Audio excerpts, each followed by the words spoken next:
नमस्कार दोस्तों, स्वागत है आप सभी का आज एक बार फिर से आपके अपने चैनल लर्निंग एम्पायर पर मेरे यानी अनु के साथ।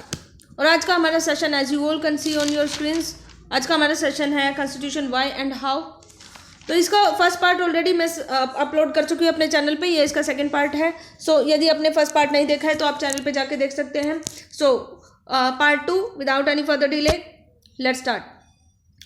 सबसे पहले हम दोस्तों ऑलरेडी ये पता कर चुके हैं कि कॉन्स्टिट्यूशन होता क्या है। यदि आपको नहीं पता है तो फर्स्ट वीडियो आप इसका फर्स्ट पार्ट जाके चैनल पे देख सकते हैं। How effective is a constitution, आज हम इसकी बात करेंगे। और दूसरा कि इज अ कॉन्स्टिट्यूशन जस्ट, तो आज हम इन दोनों सवालों की बात करेंगे। तो सबसे पहले देखते हैं कि एक कॉन्स्टिट्यूशन को ऐसी क्या चीज़ है जो इफेक्टिव बनाती है। तो दोस्तों 3 फैक्टर्स हैं जो किसी कॉन्स्टिट्यूशन को इफेक्टिव बनाते हैं। पहला है लीडरशिप क्वालिटी, दूसरा fulfil basic aspirations of its people, और तीसरा है बैलेंस्ड इंस्टीट्यूशनल डिज़ाइन। इन सबको बारी बारी से देखेंगे। तो लीडरशिप क्वालिटी को समझने के लिए दोस्तों इस स्लाइड पे आते हैं। कुछ कॉन्स्टिट्यूशन ऐसे होते हैं दोस्तों जो या तो मिलिट्री लीडर्स के द्वारा बनाए जाते हैं या फिर ऐसे लीडर्स के द्वारा बनाए जाते हैं जो ईगोइस्ट होते हैं और अनपॉपुलर होते हैं। तो अगर मैं बात करूं मिलिट्री लीडर्स के द्वारा बनाए गए कॉन्स्टिट्यूशन की, तो मिलिट्री लीडर्स में वो क्षमता नहीं होती कि वो सारी की सारी जो जनता है उसको अपने साथ ले सके। मतलब कि वो सिर्फ एक सर्टेन विचारधारा वाले लोगों को अपने साथ ले सकते हैं, लेकिन अगर बात करें पूरी जनता की तो मिलिट्री लीडर्स अपने साथ उनको नहीं ले सकते। दूसरी तरफ ये भाई साहब इनकी तो अलग ही प्रॉब्लम होती है, तो इनके साथ तो कोई जनता नहीं आती है। तो ऐसा कॉन्स्टिट्यूशन जो या तो अनपॉपुलर लीडर के द्वारा बनाया गया है या मिलिट्री लीडर्स के द्वारा बनाया गया है, वो सक्सेसफुल नहीं रहता। हम बात करें सक्सेसफुल कॉन्स्टिट्यूशन की, तो एक ऐसा लीडर जो बहुत ज़्यादा फेमस होता है, जिसमें क्षमता होती है कि सभी को वो अपने साथ लेके चले, तो वो कॉन्स्टिट्यूशन, उसके द्वारा बनाया गया कॉन्स्टिट्यूशन बहुत ज़्यादा सक्सेसफुल होता है। जैसे हमारे इंडिया का कॉन्स्टिट्यूशन, और किन्होंने बनाया था? बाबा साहेब डॉक्टर भीमराव अंबेडकर ने। अब जो अभी तक हमने पिछली स्लाइड में देखा उसको यहाँ डिस्कस करते हैं कि कॉन्स्टिट्यूशन तभी सक्सेसफुल होता है जब उसको एक पॉपुलर लीडर बनाता है, प्लस कॉन्स्टिट्यूशन रिजल्ट होता है पॉपुलर नेशनल मूवमेंट का। एक ऐसा नेशनल मूवमेंट जिसका साक्षी न सिर्फ वो लीडर बल्कि पूरी की पूरी जनता रही है। और इंडियन नेशनल मूवमेंट ऐसा ही एक मूवमेंट था, ठीक है। तो इसलिए इंडिया का जो कॉन्स्टिट्यूशन है बहुत फेमस है। इंडिया ही नहीं, यूएस और साउथ अफ्रीका का भी कॉन्स्टिट्यूशन जो है बहुत ज़्यादा फेमस है, क्योंकि वो ये शर्त पूरी करता है। लीडर्स जो हैं दोस्तों इतने एबल होते हैं कि वो कन्विंस कर पाते हैं लोगों को कि जो कॉन्स्टिट्यूशन इन्होंने बनाया है वो उन्होंने अपने लिए नहीं बनाया है बल्कि जनता के लिए बनाया है। एक कम्युनिटी के लिए नहीं है बल्कि ये नेशन के लिए है, पूरे देश के लिए है। और जनता में जब ये विश्वास आ जाता है तो जनता उस कॉन्स्टिट्यूशन को बिना किसी शर्त के मानने लगती है।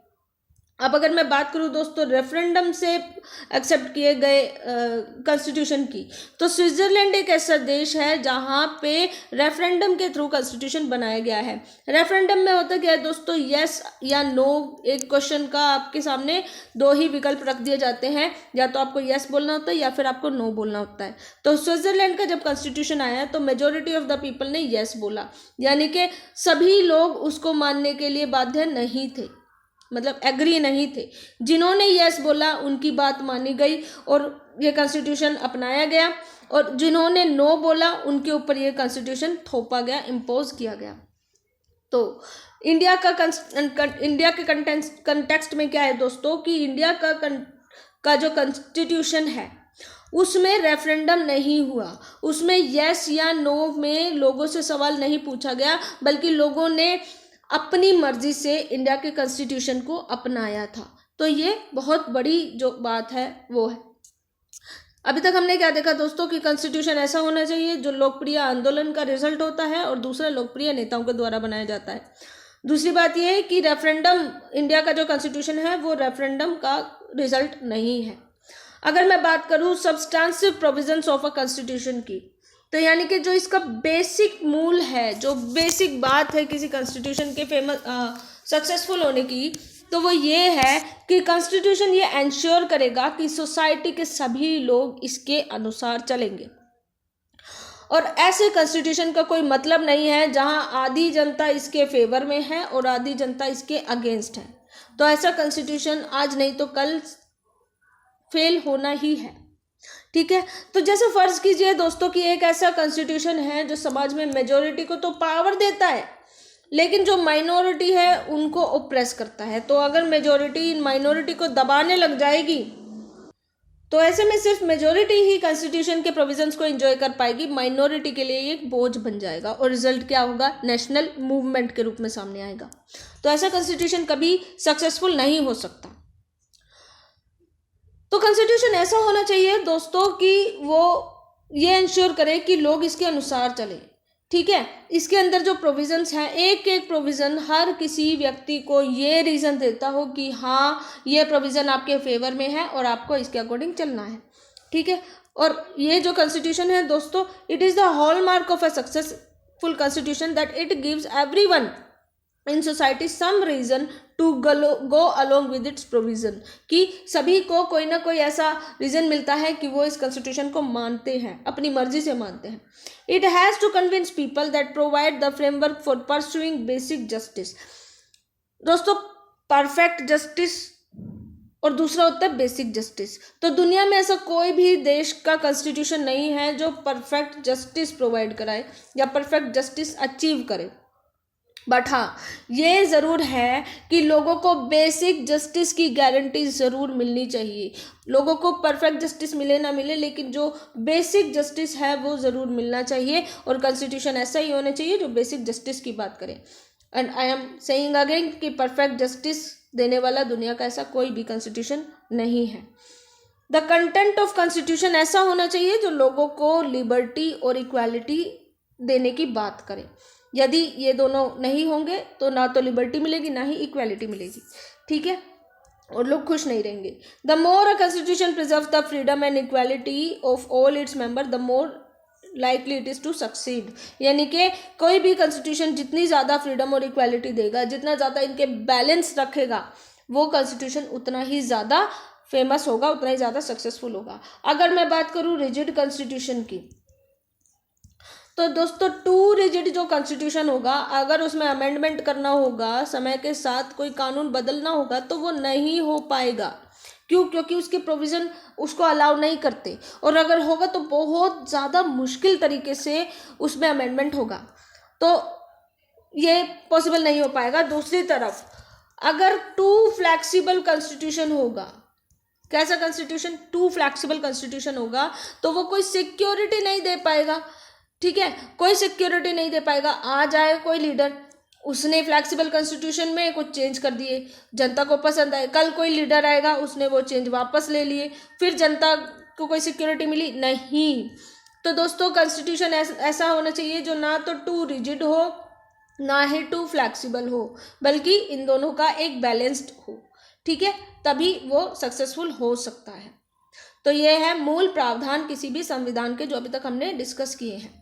अभी अगर मैं बात करूं दोस्तों बैलेंस इंस्टीट्यूशंस की, तो अगर दोस्तों प्रॉपर बैलेंस नहीं होगा इंस्टीट्यूशंस में, तो वो जल्दी ही कॉन्स्टिट्यूशन ढेर हो जाएगा। जैसे 3 संस्थाएं हैं A, B, C। किसी देश को चलाने के लिए ये तीनों ही संस्थाएं बहुत इम्पोर्टेंस है। अब कॉन्स्टिट्यूशन के अकॉर्डिंग क्या है दोस्तों कि मान लीजिए जो ए संस्था है वो अटमोस्ट पावर एक्वायर कर लेती है, बहुत ज़्यादा पावरफुल ये संस्था बन जाती है। तो जब ये पावरफुल बन जाती है तो इन दोनों संस्थाओं को ये दबाने लगती है। ठीक है, तो रिजल्ट क्या होता है कि ये संस्था ठीक से काम नहीं कर पाएगी, ये वाली संस्था ठीक से काम नहीं कर पाएगी, और ये जो ए वाली संस्था है ये मोनोपोली स्थापित कर लेगी और पूरी इंडिया में ये अपना रूल चलाने लग जाएगी। तो ऐसे में कॉन्स्टिट्यूशन सक्सेसफुल होगा नहीं। तो ऐसा क्या किया जाए दोस्तों कि कॉन्स्टिट्यूशन में प्रॉपर बैलेंस स्थापित हो जाए। तो पावर शेयरिंग जो है दोस्तों कॉन्स्टिट्यूशन में ऐसी होनी चाहिए कि कोई भी सिंगल ग्रुप कॉन्स्टिट्यूशन को सबवर्ट ना कर पाए, यानी कि कोई भी सिंगल ग्रुप अपनी मोनोपोली स्थापित ना कर पाए, एकाधिकार स्थापित ना कर पाए। भारत की अगर मैं बात करूं तो भारत में 3 ग्रुपों में 3 मेन जो आपकी एजेंसीज है इनको पावर फ्रेगमेंटेशन इनके बीच में क्या हुआ है, यानी कि बैलेंस ऑफ पावर इनके बीच में क्या हुआ है। अब फर्ज कीजिए अगर लेजिस्लेचर अपनी मनमर्जी करता है तो एग्जीक्यूटिव और जुडिशरी के पास ये पावर है कि वो दोनों मिलके इस लेजिस्लेचर को अपनी मर्जी करने से रोक सके। तो यानी कि यहाँ पे पावर बैलेंसिंग आ गया, ठीक है।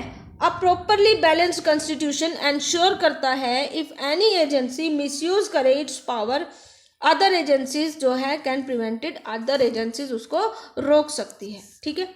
लास्ट है कि ये constitution must ensure proper scope of amendment as and when required. Again to rigid constitution काम नहीं करेगा, टू फ्लेक्सिबल कॉन्स्टिट्यूशन काम नहीं करेगा। कॉन्स्टिट्यूशन ऐसा होना चाहिए जो ना तो बहुत ज़्यादा रिजिड हो, ना तो बहुत ज़्यादा कठोर हो, ना ही बहुत ज़्यादा फ्लेक्सिबल हो, ठीक है।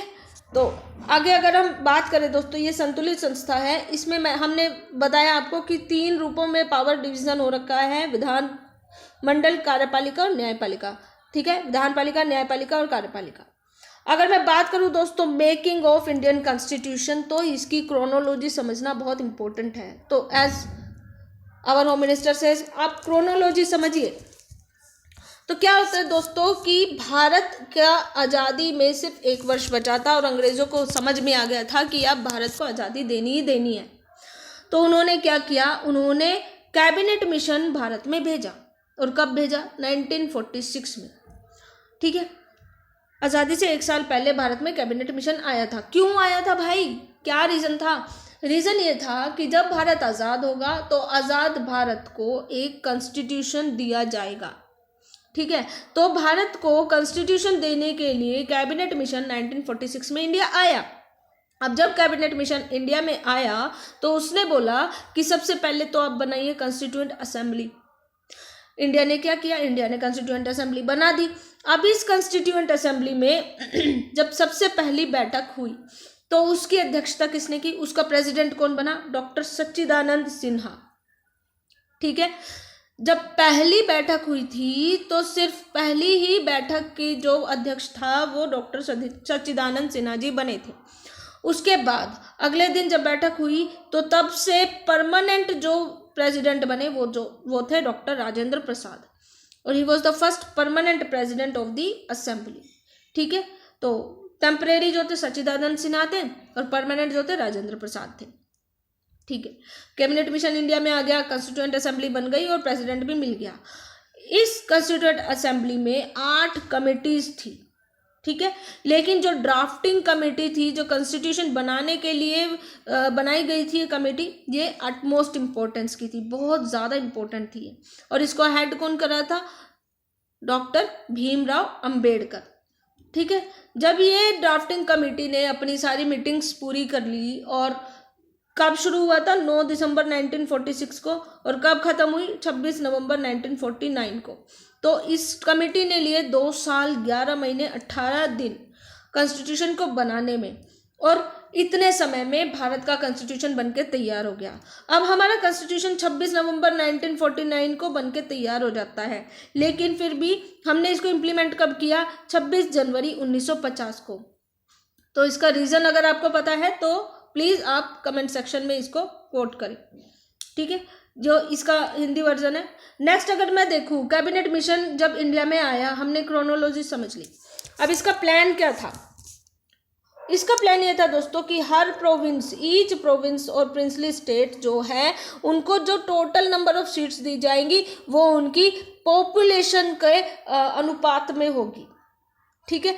पॉपुलेशन के अनुपात में, in proportion to its population होगी, यानी कि 1 लाख लोगों पे 10 लाख लोगों पे एक बंदा आपकी कॉन्स्टिट्यूएंट असेंबली में जाएगा, ठीक है। यानी कि 292 मेंबर्स प्रिंसली स्टेट से आने थे, नहीं, प्रोविंसेस से 292 मेंबर्स आने थे, और प्रिंसली स्टेट्स जो थे 93 सीट्स थी। हर प्रोविंस सीट से 3 कम्युनिटी में लोग आने थे, मुस्लिम, सिख और जनरल। याद रखिएगा, यहाँ पे हिंदू मेंशन मत कीजिएगा, यहाँ पे 3 कम्युनिटी है, मुस्लिम, सिख और जनरल, ठीक है। Member of each community elected their own representatives by the method of proportional representation by single transferable vote, ठीक है। The method of selection in the case of representatives of princely states was to be determined by consultation. तो ये था दोस्तों आपका cabinet mission कि हर एक समुदाय के सदस्यों ने एकल हस्तांतरणीय सिंगल ट्रांसफरेबल वोट के साथ आनुपातिक प्रतिनिधित्व की विधि द्वारा अपने प्रतिनिधियों को चुना और रियासतों के प्रतिनिधियों के मामले में चयन का तरीका परामर्श द्वारा निर्धारित किया जा रहा था। तो ये कैसे है इसको हम आगे थोड़ा समझेंगे। यहां पे देखिए कॉन्स्टिट्यूशन के 2 फैक्टर, इसको समझने से पहले हाँ ये देखिए दोस्तों कि अभी हमने बात की कॉन्स्टिट्यूएंट असेंबली में लोग कैसे आए। तो 2 तरीके से लोगों को चुना गया। पहला कि इलेक्शंस के थ्रू, ठीक है, डायरेक्ट इलेक्शंस हुए थे, उनके थ्रू लोगों को चुना गया। और दूसरा नॉमिनेट किया गया प्रिंसली स्टेट से। प्रिंसली स्टेट के जो प्रिंसेस थे उन्होंने इनको नॉमिनेट किया था। तो 2 तरीके से मेंबर्स आए थे, इलेक्ट होके और नॉमिनेट होके। तो अब अगर मैं बात करूं दोस्तों, कॉन्स्टिट्यूशन के 2 मेन फैक्टर्स थे, ठीक है, प्रिंसिपल ऑफ डेलिब्रेशन और दूसरा है प्रोसीजर्स। डेलिब्रेशन के वाले प्रिंसिपल में क्या था कि each and every provision was added after thorough discussion by the assembly. हर एक प्रोविजन पे पूरी तरीके से और गहराई में चिंतन मनन किया गया था, तब जाके उसको कॉन्स्टिट्यूशन में ऐड किया गया था। कम्युनिटी इंटरेस्ट को परे रखा गया और नेशनल इंटरेस्ट को ध्यान में रखा गया। यानी कि किसी एक कम्युनिटी का इंटरेस्ट नहीं होगा, बात वही ऐड की जाएगी जो नेशन के इंटरेस्ट में होगी। डिबेट और डिस्कशन हुए थे, बहुत सारे इंपॉर्टेंट टॉपिक्स थे, जिनमें से पहला था कि हमारा जो इंडिया होगा वो सेंट्रलाइज्ड होगा या डिसेंट्रलाइज्ड होगा, सेंटर और स्टेट के बीच में रिलेशनशिप कैसा होगा, plus power of the judiciary, कितनी लिमिट तक जुडिशरी को पावर दी जाएगी। ठीक है, ये था डेलिब्रेशन का प्रिंसिपल। अब दूसरा है प्रोसीजर्स।